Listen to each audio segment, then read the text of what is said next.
Okay, so we're here to review you at post-op day 7, which is part of the review routine. And at this point, we actually want to find out some of your opinions on how the recovery has been going, which we'll ask you later. So what we need to do now is examine you. I want to have a look at all the different areas that we operated on, the donor area as well as the recipient area, and make sure everything is in good order. Give you some instructions as to how to proceed over the next few days and weeks, and talk about how we can further the follow-up into the future. Okay? Let's start by examining the donor area first.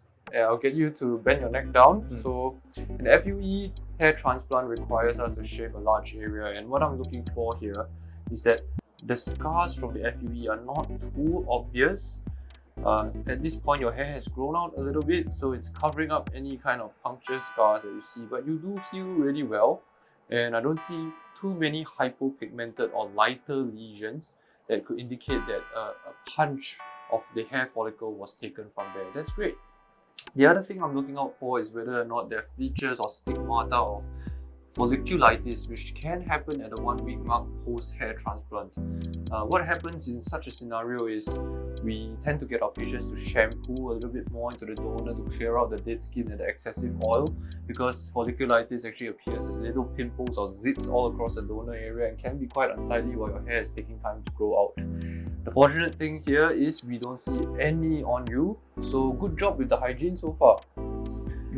Let's have a look at the recipient area where the grafted tissue is, and I like to go systematically from one side to the other. So we start on your right, and we're looking out for the healing, any redness that's residual, whether the grafts are intact, whether or not there's any gaps which might have indicated that some of the grafts were roughly handled during the healing process and may have fallen out. I don't see any gaps happening over here, so that actually looks like quite a good healing period that you've had without being too rough on your scalp. So you've taken very good care of it. Well done. The other thing that it's worthwhile to note is that the hairs have actually lengthened a little bit, and I'm observing for the direction of where the hairs are pointing, and these need to be arranged in a very natural fashion, which we've already accounted for during the surgical process. But now that the hairs are a little bit longer, we can actually see them in action and which direction they're actually going to grow out in. So really good, density is high enough, hairline position I'm happy with, but more importantly, I would like to know if you are happy with the hairline. Yeah.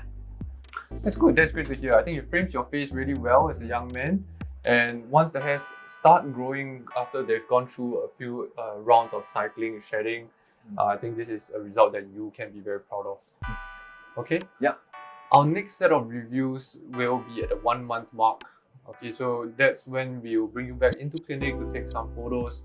At the same time, we're also going to be doing some treatments in clinic. But as of today, you can actually shampoo your hair, go in circular motions, apply some force into it to help to release the little scabs that go on your scalp. You can use any shampoo you want now. You do not have to stick to the post-operative shampoo. You can stop wearing button-down shirts. A t-shirt, even if you take it off a little bit in a rough manner, that's not going to dislodge any more grafts.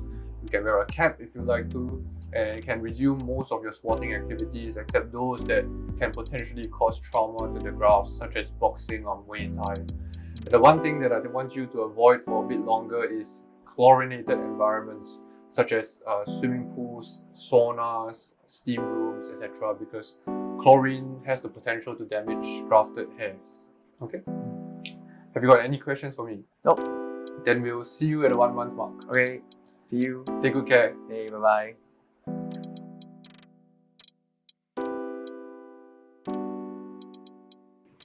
So today is post-op day 7. So far it's been pretty manageable. I think the most difficult part was the initial first 2 to 3 days. So I had to have 15 minutes saline spray over my graft region, as well as every 3 hourly stem cell conditioned media to aid with wound healing. The other difficult thing that I actually experienced was the sleep. So because of the scalp swelling post-operation, I had to keep my head elevated when sleeping. So I had 2 to 3 pillows, and on top of that, a travel pillow to ensure that I don't toss and turn. So you can imagine the sleep was pretty disturbed. But after 3 days, I was being told that I can actually lie flat. So that improved considerably. The pain is well managed with oral painkillers, and the numbness of the scalp is still present. But I was being told that it will resolve in the next 1 to 2 weeks. Yep. So at post-op day 1, that's when my bandage was removed. It wasn't a very pretty sight, to be honest. There was a little bit of bruising, but mainly swelling and redness over the graft areas.